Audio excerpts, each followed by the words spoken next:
화려하고 체면 넘치는 결혼식 한 어머니에게. 그것은 무엇을 의미할까요? 기쁨이자 자랑일까요? 아니면 정교하게 설계된 사기극의 시작일까요? 오늘 우리가 이야기할 사례는 겉보기엔 완벽해 보였던 결혼 피로 연장에서 일어난 일입니다. 62살의 어머니가 가장 아끼는 아들을 위해 축사를 하러 무대에 오르려던 참이었습니다. 하지만 예식이 시작되기 불과 10분 전 그녀는 신부 대기실 문틈으로 그토록 온순하고 완벽해 보이던 며느리가 전화기 너머로 웃으며 내뱉는 심장을 얼어붙게 만드는 한마디를 듣게 됩니다. 재산 명의만 내 앞으로 넘어오면 바로 이혼할 거야. 남편을 깊이 사랑하는 듯 보였던 신부가 왜 마음속으로는 이혼 카운트다운을 세고 있었던 걸까요? 모두가 부러워하던 금옥양연, 진유량윤. 이 어째서 지분 아파트, 이혼 같은 차가운 단어들과 얽히게 된 걸까요? 그리고 자신의 가정이 고단수 포식자에게 삼켜질 위기에 처했다는 사실을 알게 되었을 때 이 어머니는 어떻게 해야 했을까요? 오늘 우리는 가장 행복해야 할 날에 마음이 산산조각 난 한 어머니가 어떻게 가장 차가운 이성으로 아들을 위해 방역의 그물을 짜 내려갔는지 그 과정을 들여다보려 합니다. 제 이름은 김미경 올해로 62살입니다. 남들은 말합니다. 이 나이가 되면 인생에서 바라는 건 그저 원만한 뿐이라고요.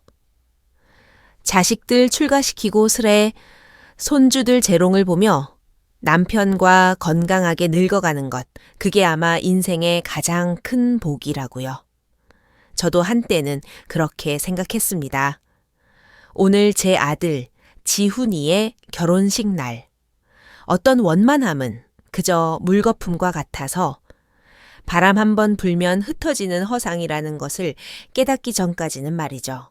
오늘 우리 집은 경기도 양평에서 우리가 직접 운영하는 부티크 호텔 란원에서 지훈이를 위한 성대한 결혼 피로연을 열었습니다.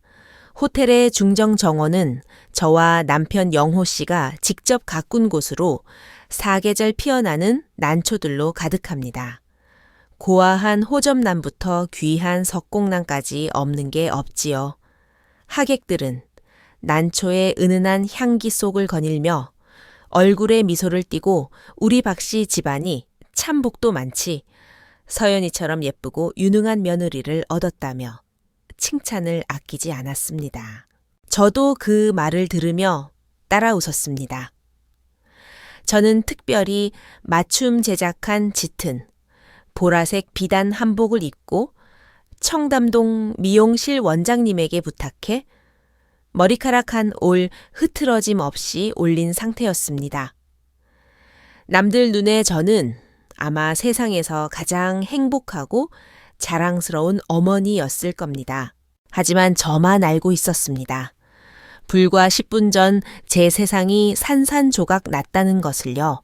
예식이 시작되기 전 신부인 서연이가 긴장하지 않을까 싶어 따뜻한 물이라도 한 잔 챙겨줄 요량으로 신부 대기실로 향했습니다. 대기실 문이 살짝 열려 틈이 보였고 막 노크를 하려던 찰나였습니다. 서연이의 낮게 깔린 목소리가 들렸습니다. 제가 한 번도 들어본 적 없는 짜증 섞인 달콤함이 묻어나는 목소리였죠. 알았어. 다 성공해 가는데 뭘 그렇게 재촉해. 저는 멈칫했습니다. 들러리 친구와 이야기하는 줄 알고 돌아서려는데 문틈으로 그녀가 스마트폰 화면을 보며 통화하는 모습이 보였습니다. 화면 속에는 제가 본 적 없는 흐릿한 남자의 얼굴이 비치고 있었죠. 이어 그녀가 웃음을 터뜨렸는데 그 웃음소리는 마치 유리잔에 떨어지는 얼음 조각처럼 청명했지만 온기라곤 전혀 없었습니다. 걱정 마. 시아버지란 노인네는 체면치레에 죽고 못 사는 양반이라 듣기 좋은 말 몇 마디면 껌뻑 죽어. 그리고 그 지훈이라는 남자, 그녀는 잠시 말을 멈추더니 입꼬리를 올려 제가 한 번도 본 적 없는 경멸의 미소를 지었습니다. 그냥 바보야. 눈에 나밖에 안 보여. 서울 강남 아파트랑 여기 호텔 지분 내 명의로 넘어오기만 하면 바로 이혼 도장 찍을 거야. 제 손은 허공에 멈춰버렸고 귀에서는 윙윙거리는 이명소리가 들려왔습니다. 마치 수백 마리의 벌들이 귀 속에 집을 지은 것 같았죠. 지분 아파트 이혼 바보. 그 단어 하나하나가 불에 달군 바늘처럼 고막을 찌르고 심장으로 파고들었습니다. 저는 차가운 벽을 붙잡고 겨우 주저앉지 않을 수 있었습니다. 혈액이 순식간에 멈춘 듯 사지가 차갑게 저려왔습니다. 이게 바로 이서연의 실체였던 겁니다. 언제나 온순하고 상냥한 미소로 아버님 어머님 하며 제 남편 영호 씨를 살살 녹이던 그 완벽한 며느리. 유리구슬처럼 맑은 그녀의 눈동자 속에 우리 가족은 그저 계산된 체스판 위의 말 언제든 버려도 되는 소모품에 불과했던 겁니다. 그리고 개미 한 마리 밟지 못하는 착한 내 아들 지훈이는 그녀의 입에서 그저 바보로 불리고 있었습니다. 그때 대기실 문이 열리고 서연이의 들러리가 나왔습니다. 저를 보고 놀란 그녀가 웃으며 물었습니다. 어머님, 서연이 찾으세요. 저는 목구멍에서 억지로 목소리를 짜내어 대답했습니다. 아니, 괜찮아요. 그냥 지나가던 길이었어요. 저는 뒤돌아 비틀거리는 걸음으로 연회장으로 돌아왔습니다. 샹들리에의 찬란한 빛이 눈을 찔렀습니다. 하객들의 웃음소리 밴드가 연주하는 감미로운 선율. 그 모든 것이 날카로운 소음처럼 들렸습니다. 제 자리에 앉자 남편 영호 씨가 제 손등을 두드리며 허허 웃었습니다. 여보 지훈이 저 녀석 오늘 입이 귀에 걸렸네. 남편의 시선을 따라가 보니 무대 위에서 제 아들 지훈이가 신부 서연이의 손을 잡고 있었습니다. 아들의 눈에는 사랑과 행복이 넘쳐 흘렀고 서연이 또한 그를 마주보며 완벽한 미소를 짓고 있었습니다. 마치 활짝 핀 백장미처럼 순결하고 고와했지만 그 뒤에는 보이지 않는 가시가 숨겨져 있었죠. 그 장면을 보며 누군가 보이지 않는 손으로 심장을 쥐어짜는 듯한 통증을 느꼈습니다. 만약 제가 그 통화 내용을 듣지 못했다면 저 역시 남들처럼 감동의 눈물을 흘렸겠지요. 하지만 지금은 온몸이 춥기만 했습니다. 사회자가 큰 소리로 외쳤습니다. 이제 혼주이신 박영호님, 김미경님께서 무대로 올라와 축사를 해주시겠습니다. 남편이 저를 이끌고 일어섰습니다. 다리에 납덩이를 매단 듯 발걸음이 천근망은 무거웠습니다. 플래시가 터지고 모든 시선이 우리에게 집중되었습니다. 마이크를 잡고 수백 명의 하객을 바라보고 다시 제 옆에 서 있는 곧 가족이 될 저 여자를 보았습니다. 그녀는 기대에 찬 눈빛으로 저를 보고 미소 짓고 있었습니다. 그 순간 제 안의 모든 당혹감과 분노 슬픔이 기적처럼 가라앉았습니다. 대신 차갑고도 절대적인 평정심이 그 자리를 채웠습니다. 저는 깊은 숨을 들이마시고 마이크를 향해 세상에서 가장 온화하고 자애로운 목소리로 입을 열었습니다. 존경하는 내빈, 여러분 친지, 여러분 안녕하십니까? 저는 많은 축복의 말을 쏟아냈습니다. 한마디 한마디가 품위 있고 정중했죠. 저는 서연이가 온유하고 지혜로운 아이이며 하늘이 우리 박씨 가문에 내려준 최고의 선물이라고 칭찬했습니다. 그리고 오늘부터 내 생명보다 소중한 아들 지훈이를 안심하고 그녀에게 맡기겠노라고 말했습니다. 말을 하는 동안 저는 줄곧 서연이의 눈을 바라보았습니다. 제 칭찬에 그녀의 미소가 더 짙어지고 더 의기양양해지는 것을 보았습니다. 그리고 제 아들 지훈이는 아내를 향한 어머니의 찬사에 눈시울을 붉히고 있었습니다. 아무도 몰랐을 겁니다. 제 평온한 미소 아래 이미 산산조각 났지만 분노와 결의로 한 조각 한 조각 다시 맞춰지고 있는 심장이 뛰고 있다는 것을요. 처음 서연이를 만났을 때가 기억납니다. 지훈이가 데려온 그녀는 참 예쁜 아가씨였습니다. 말소리는 나긋나긋하고 차를 우려내는 솜씨도 일품이었죠. 부모님이 일찍 돌아가셔서 어릴 때부터 독립적으로 컸다는 말에 안쓰러운 마음도 들었습니다. 지훈이는 그녀를 정말 사랑하고 결혼하고 싶다고 했습니다. 당시 제 마음 한구석에 형용할 수 없는 위화감이 스쳤던 것 같습니다. 너무 빠르고 너무 흐릿해서 잡지 못했던 그 느낌. 저는 제가 예민한 탓이라 생각했습니다. 아들이 좋다니 그걸로 됐다고요. 하지만 그것은 착각이 아니었습니다. 어머니로서의 원초적인 직감이었던 겁니다. 축사를 마치고 자리로 돌아와 테이블 위에 와인잔을 들었습니다. 붉은 액체가 잔 속에서 소용돌이치는 모습이 마치 곧 닥쳐올 폭풍우 같았습니다. 고개를 들어 군중 넘어 무대 위에 서연이를 다시 보았습니다. 그녀는 자신이 이겼다고 생각하고 있겠지요. 환갑이 넘은 늙은 부잣쯤은 쉽게 속일 수 있다고 믿으면서요. 저는 희미하게 미소 지었습니다. 아가야 내언 모른다. 아들을 지키기 위해서라면 엄마는 무슨 짓이든 할 수 있다는 걸. 사람들의 축복 속에서 반지를 교환하는 그 한 쌍을 보며 깊은 숨을 삼켰습니다. 가슴이 찢어질 듯 아팠지만 머릿속은 그 어느 때보다 맑았습니다.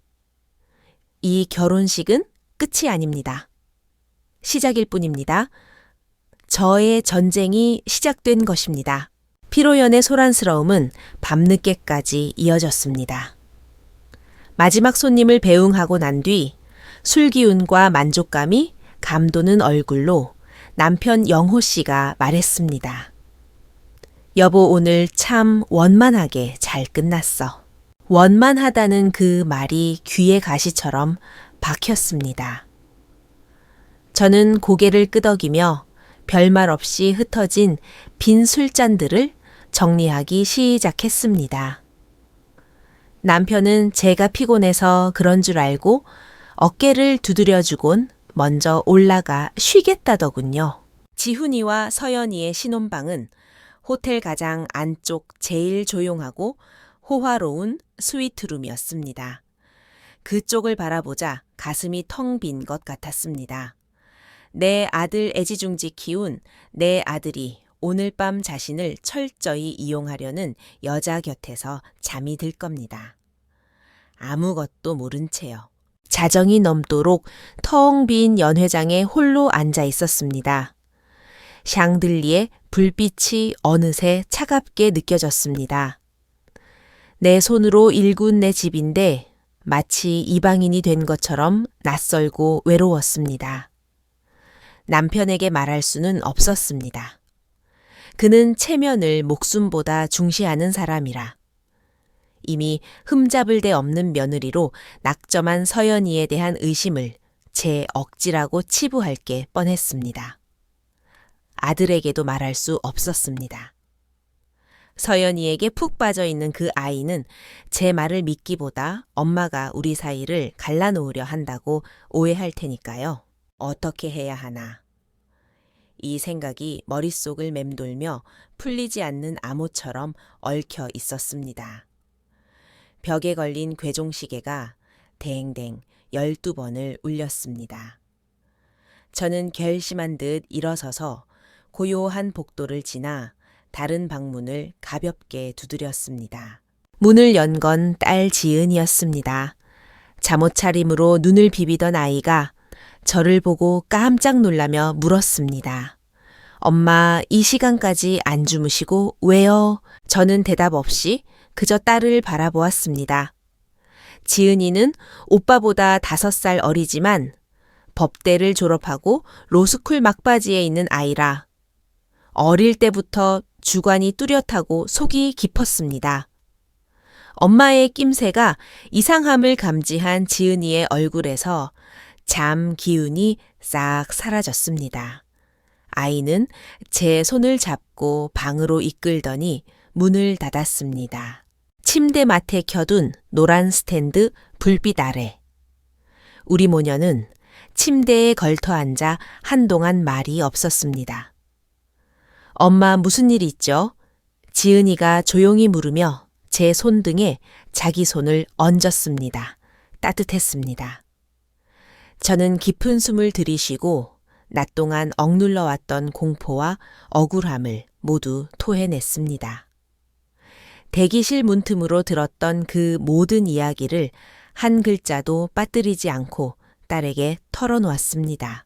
아주 천천히 담담하게 마치 남의 이야기를 하듯 말했지만 제 손은 계속 떨리고 있었습니다. 지은이는 조용히 듣기만 했습니다. 끼어들지도 크게 놀라지도 않았습니다. 다만 녀석의 눈빛은 그 어두운 조명 아래서도 유난히 차분하고 맑게 빛났습니다. 이야기를 마치자 방 안에는 긴 침묵이 흘렀습니다. 제 심장 소리가 너무 크고 불규칙하게 들렸습니다. 엄마, 마침내 지은이가 입을 열었습니다. 목소리는 작았지만 확신에 차 있었습니다. 나 엄마 믿어. 그 단순한 4글자가 따뜻한 물결처럼 얼어붙은 제 사지를 녹였습니다. 눈시울이 뜨거워져 눈물이 쏟아질 뻔했습니다. 내 생각엔 제 목소리가 잠겨 갈라졌습니다. 내일 당장 그 여자랑 단판을 지을까 해. 안 돼요. 지은이가 즉시 말을 잘랐습니다. 엄마 그러면 안 돼요. 녀석은 자리에서 일어나 방 안을 서성였습니다. 생각에 잠긴 듯 했습니다. 지금 가서 따지면 그 여자가 인정할까요? 오빠한테 울면서 엄마가 자기를 모함한다고 할 거예요. 그러면 아빠랑 오빠는 누구 말을 믿겠어요? 딸의 말이 찬물처럼 정신을 번쩍 들게 했습니다. 맞습니다. 증거가 없었습니다. 유일한 증거는 제 귀뿐이었고 그들에게 이건 증거가 될 수 없었습니다. 그럼 어떡하니 제가 무력하게 물었습니다. 지은이는 다시 제 옆에 앉아 손을 꼭 쥐었습니다. 그 눈빛에서 제 나이답지 않은 침착함이 느껴졌습니다. 엄마 내 말 잘 들어요. 이서연 같은 사람은 절대 이런 짓이 처음이 아닐 거예요. 그런 말을 했다는 건 뒤에 치밀한 계획이 있다는 뜻이에요. 우리가 해야 할 건 풀숲을 쳐서 뱀을 놀라게 하는 게 아니라 그 여자의 빈틈을 찾아서 확실한 물증을 잡는 거예요. 딸을 바라보며 문득 이 20대 아이가 예순을 바라보는 저보다 훨씬 냉정하고 세상을 꿰뚫어 보고 있다는 생각이 들었습니다. 지은아 내 말은 뒷조사를 하자는 거니 지은이의 어조는 단호했습니다. 과거 교우관계 재정 상태 전부 다 털어봐야 해요. 사기꾼이 완벽할 순 없어요. 흔적은 남기 마련이니까요. 녀석은 저를 똑바로 보며 말을 이었습니다. 엄마 우리가 직접 조사하면 들키기 쉬워요. 서울 강남 쪽에 평판 좋고 일처리 깔끔한 흥신소가 있어요. 전문가에게 맡겨요. 흥신소. 드라마에서나 보던 단어였습니다. 제 삶과는 아주 먼 이야기라고 생각했었죠. 엄마 지금은 마음 약해질 때가 아니에요. 저런 사람을 상대하려면 우리가 더 차갑고 더 치밀해져야 해요. 딸의 확고한 눈빛을 보며 엉클어진 실타라의 속에서 하나의 길이 보이는 듯 했습니다. 그래, 내가 당황하면 안 돼. 내가 무너지면 지훈이를 지킬 사람이 없어. 저는 고개를 끄덕였습니다. 그래, 네 말대로 하자. 그 순간 저는 더 이상 혼자 싸우는 게 아니라고 느꼈습니다. 가장 든든한 아군이 생긴 것이죠. 우리는 세부적인 계획을 의논했습니다. 그러다 문득 한 가지 기억이 떠올랐습니다. 지은아, 기억나는 게 있어. 저는 기억을 더듬었습니다. 서연이가 언젠가 대화 중에 얼핏 말한 적이 있어. 예전에 부산에서 친구랑 동업으로 투자 사업을 하다가 사기를 당해서 큰 돈을 날렸다고. 그때 얼마나 불쌍하게 말하던지 지훈이가 가슴 아파 어쩔 줄 몰라 했었어. 지은이의 눈이 번뜩였습니다. 부산 투자컨. 그녀는 재빨리 스마트폰 메모장에 기록했습니다. 엄마, 이거 아주 중요해요. 우리 조사의 돌파구가 될 수도 있어요. 집중하는 딸의 옆 얼굴을 보며 만감이 교차했습니다. 평생 큰 부귀영화 바란 적 없고 그저 자식들 평안하고 건강하기만 바랐는데 이 나이에 전투를 배워야 하다니요. 하지만 괜찮습니다. 내 아이들을 위해서라면 기꺼이 감내할 것입니다. 결혼 후 일주일이 지났습니다. 서연이는 현모양처 역할을 완벽하게 수행했습니다. 매일 아침 가장 먼저 일어나 가족들을 위한 아침 식사를 준비했습니다. 콩국은 직접 갈아 만들고 빵은 굳이 동네 유명 빵집에 가서 줄을 서서 왔습니다. 그녀는 웃으며 시아버지의 그릇을 채워주고 제게는 간밤에 잘 주무셨냐고 물었습니다. 그 미소는 결혼식 날처럼 흠잡을 데 없이 완벽했습니다. 저는 식탁에 앉아 그녀가 떠주는 콩국을 마시며 고생했다라고 말했지만 속은 차갑게 식어 있었습니다. 이 일주일 동안 저는 연극 무대 위에서 사는 것 같았습니다. 매일 가면을 쓰고 뱃속에 검은 꿍꿍이를 품은 여자 앞에서 자애로운 시어머니 연기를 해야 했으니까요. 눈빛 하나라도 어긋나면 들킬까봐 조마조마했습니다. 남편은 며느리가 볼수록 마음에 드는지 사석에서 제게 이렇게 말했습니다. 여보, 우리 지훈이가 장가 하나는 기가 막히게 갔어. 서연이 봐, 얼마나 싹싹하고 유능해. 저는 억지 미소를 지으며 맞장구 칠 수밖에 없었습니다. 서연이는 집안일뿐만 아니라 호텔 운영에도 관심을 보이기 시작했습니다. 자진해서 저를 따라 객실을 순찰하고 꽤 그럴듯한 제안도 내놓았습니다. 어머님, 요즘 젊은 사람들은 인스타그램 같은 SNS를 많이 보잖아요. 여행, 인플루언서들이랑 협업해서 우리 호텔 특색을 홍보하면 좋을 것 같아요. 태블릿 PC를 들고 데이터를 보여주며 말하는 솜씨가 제법이었습니다. 인정하긴 싫지만 똑똑했습니다. 남편은 칭찬을 아끼지 않으며 사업 수완이 있다고 치켜 세웠습니다. 저는 열정적으로 설명하는 그녀를 보며 마음속으로 묻고 있었습니다. 도대체 진짜 목적이 뭐니? 드디어 7일째 되는 날 오후 지은이가 본가로 왔습니다. 별말 없이 제 손에 서류 봉투 하나를 쥐어주더군요. 봉투가 천근망은 무거웠습니다. 저는 방문을 잠그고 심호흡을 몇 번 한 뒤 떨리는 손으로 서류를 꺼냈습니다. 흥신소에서 보내온 1차 조사 보고서였습니다.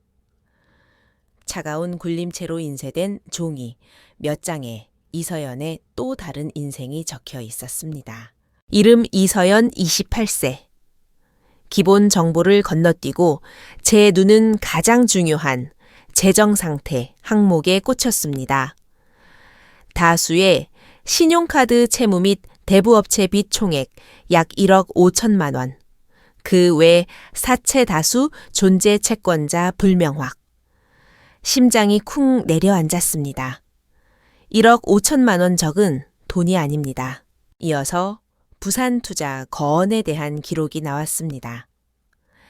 2021년 부산의 한 중견 해운회사 아들과 결혼을 전제로 교제. 예식 한 달 전 남자 측에서 파혼 통보 및 민사소송 제기 사기 혐의, 증거 불충분으로 기각. 첨부된 당시 지역 신문 기사 스크랩에는 이렇게 적혀 있었습니다. 남자 측은 이서연이 교제 기간 동안 각종 투자 명목으로 약 5억 원에 달하는 자금을 편취했다고 주장했으나 이서연은 합의에 의한 증여라고 주장했습니다. 그리고 파혼의 결정적 계기에 대한 내용이 보고서에 있었습니다. 남자 측은 이서연이 일명 흑곰, 블랙베어이라 불리는 조직폭력배와 밀접한 관계임을 발견함.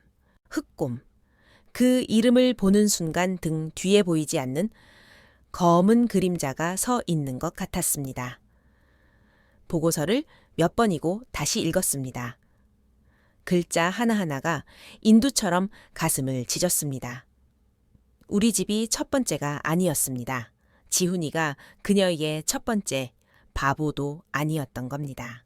서류를 다시 봉투에 넣어 옷장 가장 깊숙한 곳에 숨겼습니다. 방을 나설 때 저는 표정을 평소와 똑같이 하려고 애썼습니다. 저녁 식사 시간 서연이는 또 정성껏 끓인 삼계탕을 내왔습니다. 아버님, 어머님 지훈 씨, 이거 제가 특별히 배운 삼계탕이에요. 몸보신하세요. 기름기 흐르는 국물을 내려다보는데 입맛이 싹 달아났습니다. 남편은 국물을 한술 뜨더니 감탄했습니다. 서연이가 정말 애썼구나. 앞으로 호텔 일도 서연이한테 좀 나눠주는 게 어때 제안하는 거 들어보니 아주 괜찮던데. 서연이는 젓가락을 내려놓고 눈을 반짝이며 저를 바라보았습니다. 아버님, 별 말씀을요. 전 아직 젊고 모르는 게 많아서 어머님한테 많이 배워야 해요. 겸손하게 말했지만 눈 밑에 탐욕은 숨길 수가 없더군요. 저는 그녀를 보고 기대에 찬 남편과 아들을 보았습니다. 그녀가 조급해하기 시작했다는 걸 알았습니다. 1억 5천의 빚이 목을 조여오고 있는 거겠지요. 저는 낚싯밥을 던질 때가 왔다고 느꼈습니다. 숟가락을 내려놓으며 일부러 한숨을 쉬었습니다. 아이고, 당신 말도 일리가 있어요. 요새 통허리도 쑤시고 깜빡깜빡하는 게 영 예전 같지가 않네. 호텔 돌아가는 것도 젊은 사람들 취향은 도통 모르겠고 저는 남편과 서연이를 번갈아 보며 천천히 말했습니다. 어쩌면 정말 젊은 애들이 조금씩 맡아서 해보는 게 나을 수도 있겠어. 서연이 머리 회전도 빠르니까 나 같은 늙은이보다 훨씬 잘하겠지. 말이 끝나자마자 서연이의 눈동자에서 찰나의 승리감. 그 번뜩이는 빛을 저는 놓치지 않았습니다. 지훈이는 걱정스러운 얼굴로 물었습니다. 엄마 어디 편찮으세요? 병원 가보셔야 하는 거 아니에요. 저는 고개를 저으며 웃었습니다. 아니야, 늙어서 그래. 어서 밥 먹자. 모래를 씹는 듯한 식사 시간이었습니다. 저는 관객처럼 사기꾼 여자에게 따뜻한 관심을 쏟는 남편과 아들을 지켜보았습니다. 진실을 아는 유일한 사람인 저는 침묵할 수밖에 없었습니다. 밤이 깊어 홀로 거실에 앉아 지금 제 이야기를 듣고 계신 여러분께 묻고 싶습니다. 만약 여러분이 저라면 어떻게 하시겠습니까? 가정을 파탄내러 온 적과 한 지붕 아래 살며 매일 웃는 얼굴로 대해야 한다면 과연 해내실 수 있겠습니까? 댓글로 여러분의 생각을 남겨주세요. 여러분의 이해와 지지가 그 힘든 시절 저에게 가장 큰 힘이 되었습니다. 제 남편 영호 씨는 아주 보수적이고 전통적인 남자입니다. 이 호텔은 우리가 젊은 시절 빈손으로 시작해 일군 것입니다. 남편은 바깥일 저는 안살림을 맡았죠. 수십 년간 집안 대소사는 남편이 결정했고 저는 토를 다는 법이 거의 없었습니다. 그게 그의 성격입니다. 좋게 말하면 책임감이고 나쁘게 말하면 체면치레 좋아하고 권위적인 거죠. 제가 밥상머리에서 젊은 사람에게 일을 맡기고 싶다는 뉘앙스를 풍긴 후로 남편은 서연이를 더욱 각별히 대했습니다. 며느리를 데리고 호텔을 돌며 시장 흐름을 분석해주고 가끔 주방에서 내다보면 중정 돌탁자에 앉아 태블릿을 보며 열띤 토론을 벌이기도 했습니다. 햇살이 비치는 그 모습은 참으로 평화로워 보였습니다. 너무 평화로워서 제 가슴이 불안하게 요동칠 정도로요. 더 이상 기다릴 수 없었습니다. 적어도 남편에게 사태가 그가 생각하는 것처럼 단순하지 않다는 걸 알게 해야 했습니다. 어느 오후 호텔이 한산할 때 남편이 좋아하는 하동 녹차를 우려 서재로 들어갔습니다. 남편은 돋보기를 쓰고 신문을 보고 있었습니다. 여보, 차 한 잔 해요. 찻잔을 내려놓자 그가 건성으로 대답했습니다. 저는 맞은편에 앉아 부쩍 늘어난 그의 흰 머리를 보았습니다. 평생을 함께한 부부, 저는 그를 잘 압니다. 대놓고 서연이가 사기꾼이라고 하면 절대 믿지 않을 겁니다. 저는 주머니에서 조사 보고서를 꺼내 서연이의 재정 상태가 적힌 페이지를 남편 앞으로 세욱 밀었습니다. 여보, 이것 좀 봐요. 그가 마침내 고개를 들고 귀찮다는 듯 종이를 집어들었습니다. 천천히 읽어 내려가는 그의 미간이 점점 찌푸러졌습니다. 괴종시계의 똑딱거리는 소리만 방 안을 채웠습니다. 이거 어디서 난 거야? 그가 종이를 내려놓으며 따지듯 물었습니다. 내가 사람 시켜서 알아봤어요. 제가 담담하게 대답했습니다. 그는 콧방귀를 뀌며 종이를 밀쳐냈습니다. 이런 걸 왜 뒷조사해? 사람을 그렇게 못 믿어. 여보, 1억 5천만 원이 적은 돈은 아니잖아요. 28살짜리 아가씨가 빚을 이렇게 지고 있다는 게 이상하지 않아요. 제가 이성적으로 설득하려 했지만 그는 차를 벌컥벌컥 들이켰습니다. 누구나 과거는 있는 법이야. 젊을 때 실수 안 해본 사람 있어? 그가 찻잔을 탁 내려놓았습니다. 중요한 건 지금 우리한테 어떻게 하느냐야. 지훈이한테 잘하고 우리한테 효도하고 그거면 됐지. 시어머니가 돼서 며느리를 의심하고 뒷조사나 하고 이게 말이 돼. 그는 저를 나무라듯 쳐다봤습니다. 당신 며느리가 당신보다 유능해 보이니까 질투나서 이러는 거 아냐. 여자가 좀 마음을 넓게 써야지. 질투.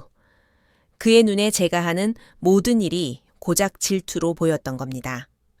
마음이 차갑게 식어내렸습니다. 30년을 넘게 살았는데 그는 저를 쥐뿔도 몰랐습니다. 제가 뭐라 더 말하려는데 그가 손을 저으며 일어났습니다. 됐어. 이 일은 여기서 끝내. 앞으로 다시는 꺼내지 마. 돌아서는 그의 등 뒤로 무력감과 비애가 밀려왔습니다. 저도 모르게 불쑥 내뱉었습니다. 당신이 서연이 소개했지 맞지? 그의 등이 뻣뻣하게 굳었습니다. 천천히 돌아선 그의 얼굴에는 당혹감 난처함 그리고 들켰다는 낭패감이 뒤섞여 있었습니다. 한참 침묵하던 그가 다시 의자에 주저앉으며 긴 한숨을 내쉬었습니다. 어떻게 알았어 짐작했죠? 또다시 침묵. 공기가 무거웠습니다. 당신도 알다시피 그는 고개를 숙이고 자신의 손을 내려다 보았습니다. 목소리가 낮게 깔렸습니다. 작년에 주식하다가 큰 돈을 잃었어. 심장이 철렁했습니다. 얼마나요? 5억 가까이 돼. 숨이 턱 막혔습니다.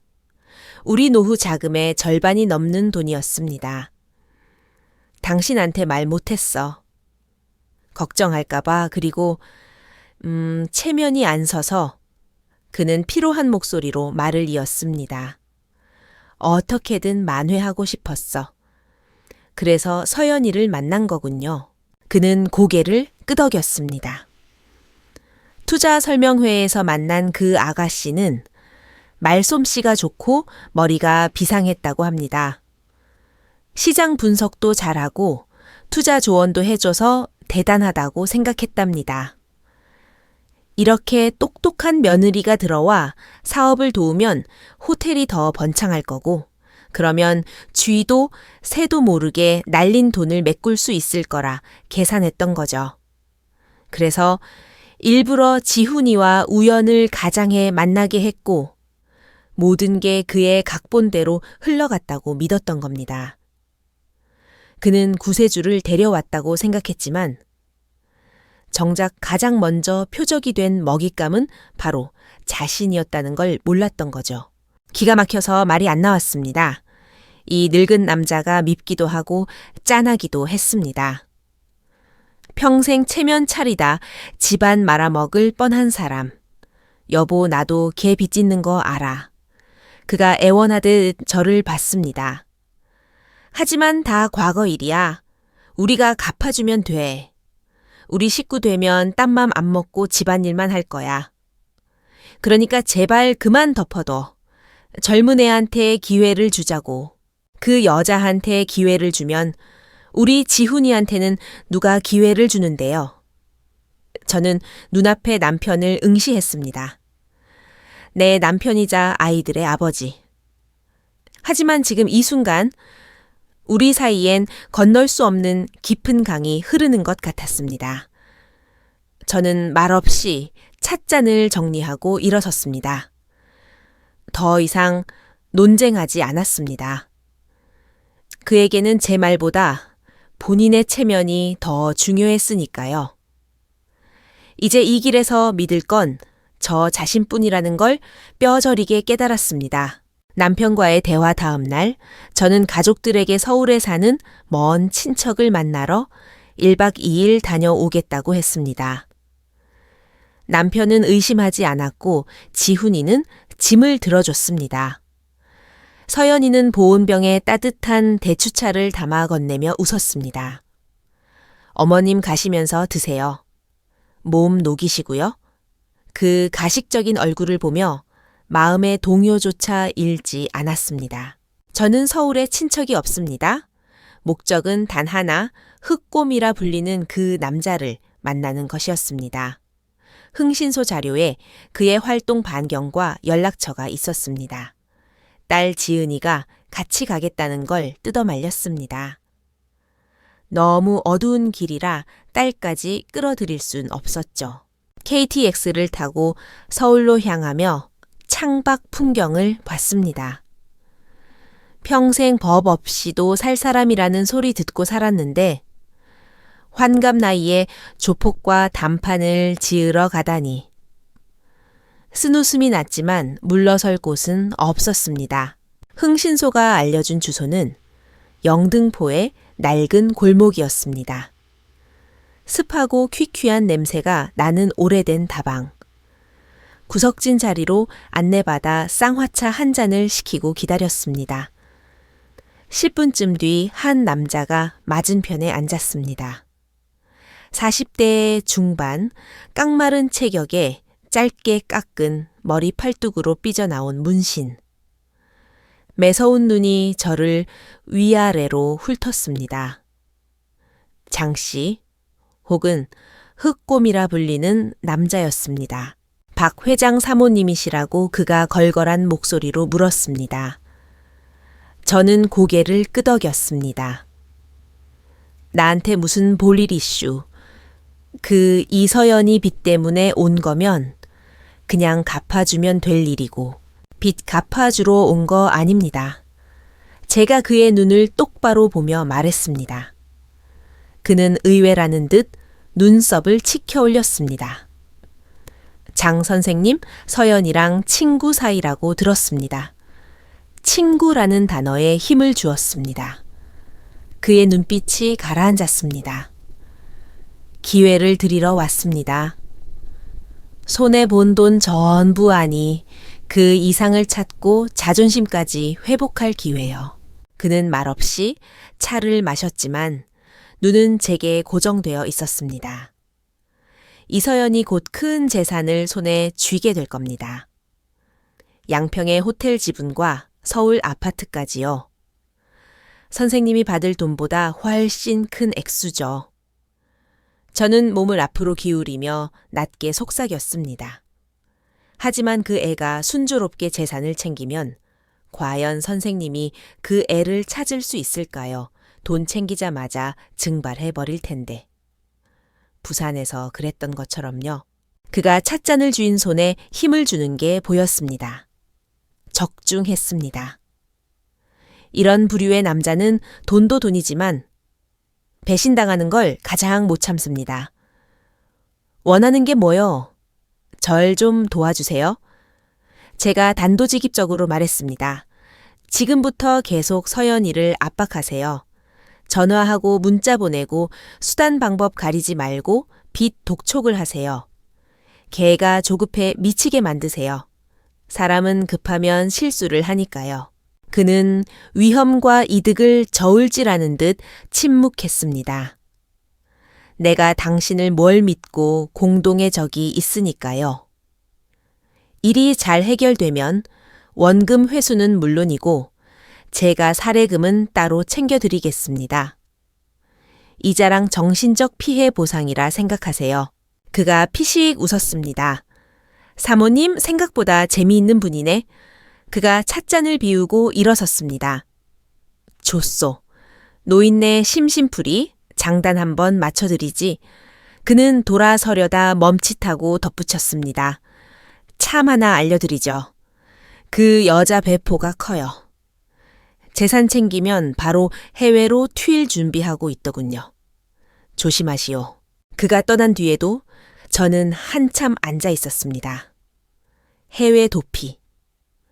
처음부터 한국에 지훈이 곁에 남을 생각은 눈곱만큼도 없었던 겁니다.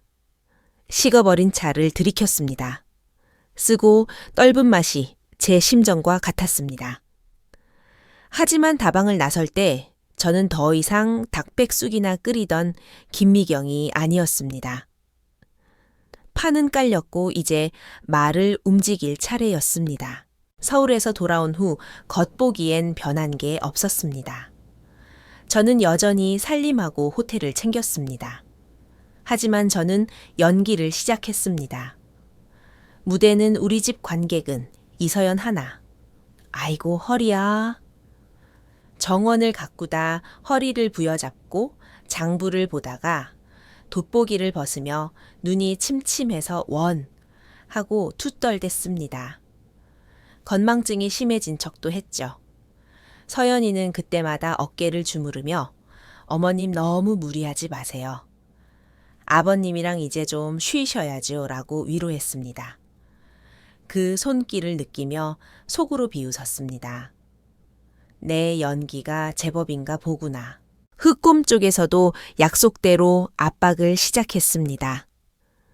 가족 식사 중에 서연이 전화벨이 울리면 그녀의 표정이 굳어졌습니다.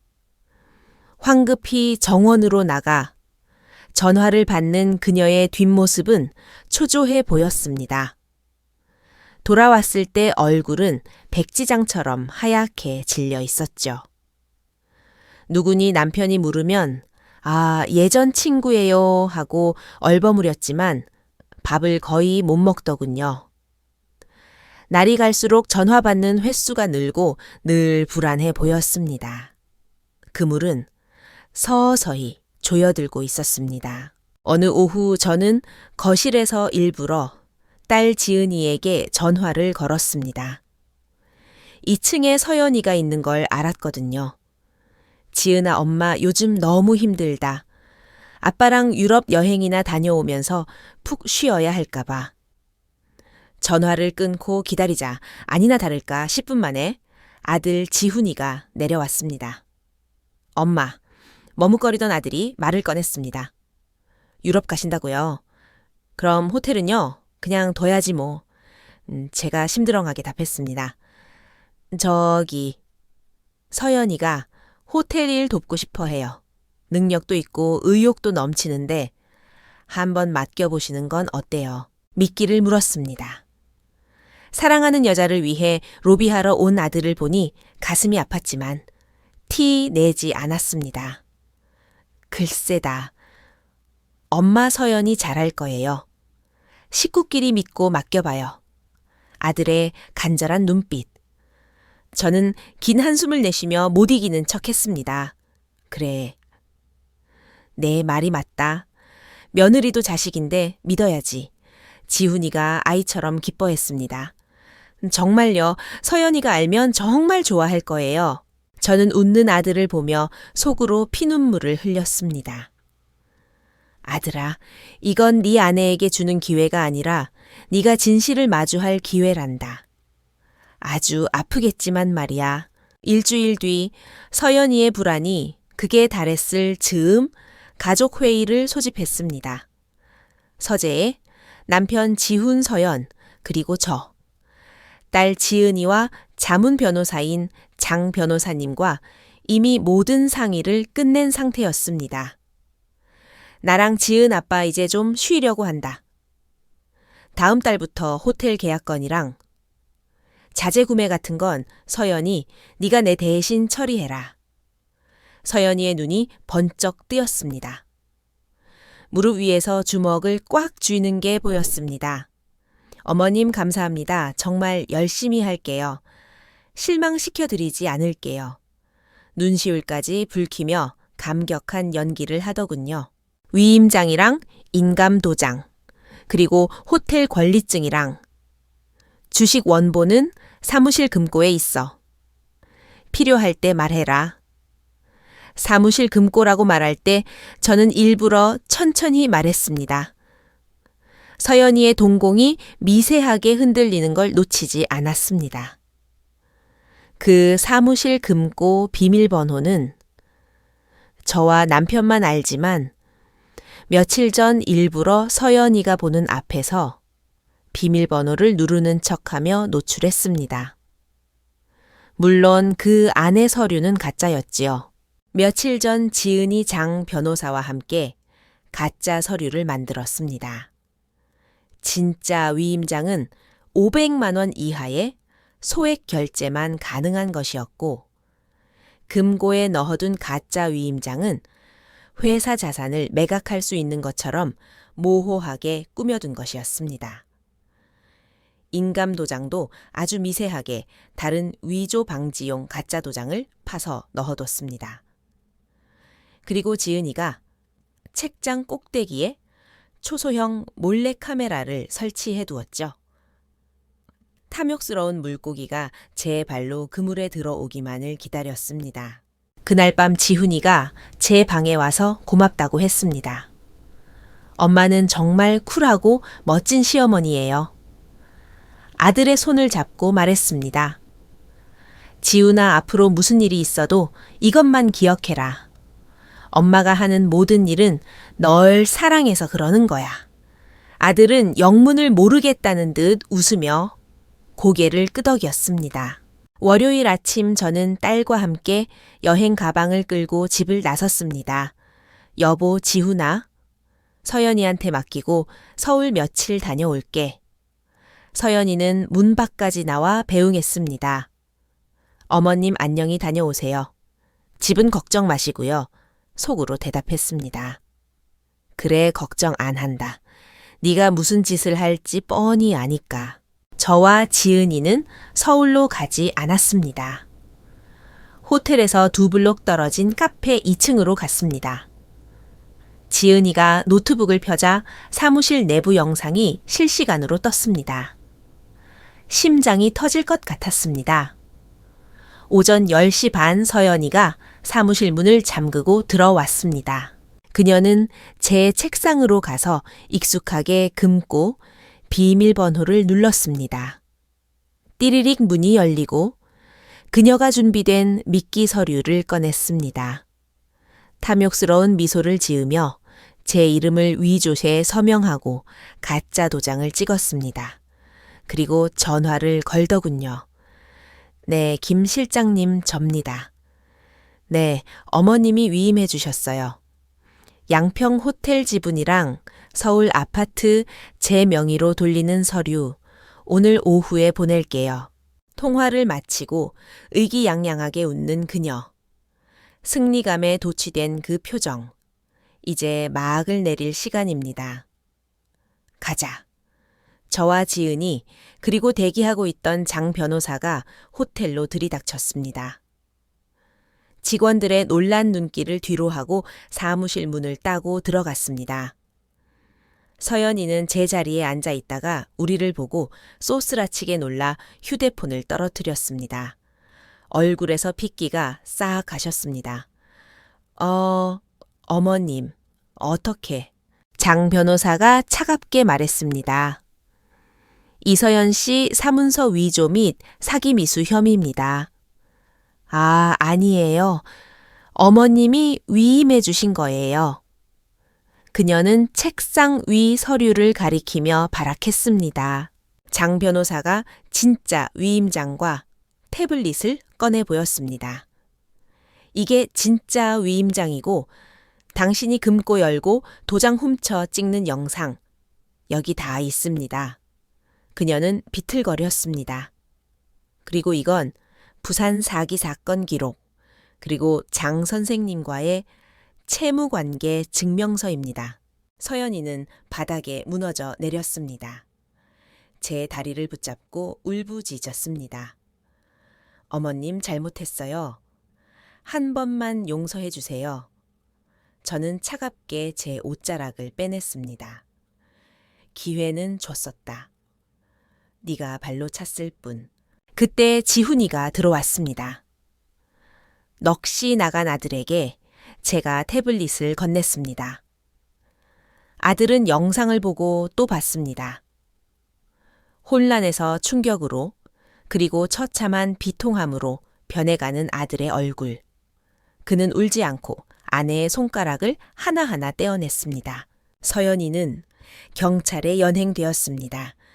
징역 3년이 선고되었다고 들었습니다. 그 후 지훈이는 방에 틀어박혔습니다. 저는 매일 밥상을 문 앞에 두었습니다. 밥은 늘 차갑게 식어 돌아왔습니다. 이긴 건가요? 재산을 지켰지만 아들의 마음은 다쳤습니다. 어느 날 밤 남편이 제 옆에 앉아 거친 손을 잡았습니다. 여보, 미안해. 내 욕심 때문에 집안 망칠 뻔했어. 당신 고생만 시키고. 결혼 30년 만에 처음 듣는 사과였습니다. 저는 말없이 그의 손을 꽉 잡았습니다. 우리 사이의 벽이 무너지는 순간이었습니다. 일주일 뒤 지훈이 방 앞에 그릇이 비워져 있었습니다. 문이 살짝 열리더니 아들이 말했습니다. 엄마, 고마워요. 3개월이 지났습니다. 지훈이는 자전거 전국 일주를 떠나겠다고 했습니다. 스스로를 다시 믿을 시간을 갖고 싶다고요. 우리는 말리지 않았습니다. 남편은 이제 모든 일을 저와 상의합니다. 지은이는 변호사가 되어 우리 집 고문이 되었고요. 오늘 아침 양평의 햇살이 참 좋습니다. 정원의 난초를 손질하며 생각합니다. 가정이라는 정원을 지키기 위해서는 사랑뿐만 아니라 때로는 잡초를 뽑아낼 단호한 지혜가 필요하다는 것을요. 제 이야기는 여기까지입니다. 여러분이라면 그 결혼식장에서 어떻게 하셨을까요? 댓글로 의견 남겨주시고 이야기가 마음에 드셨다면 구독과 좋아요 부탁드립니다. 감사합니다.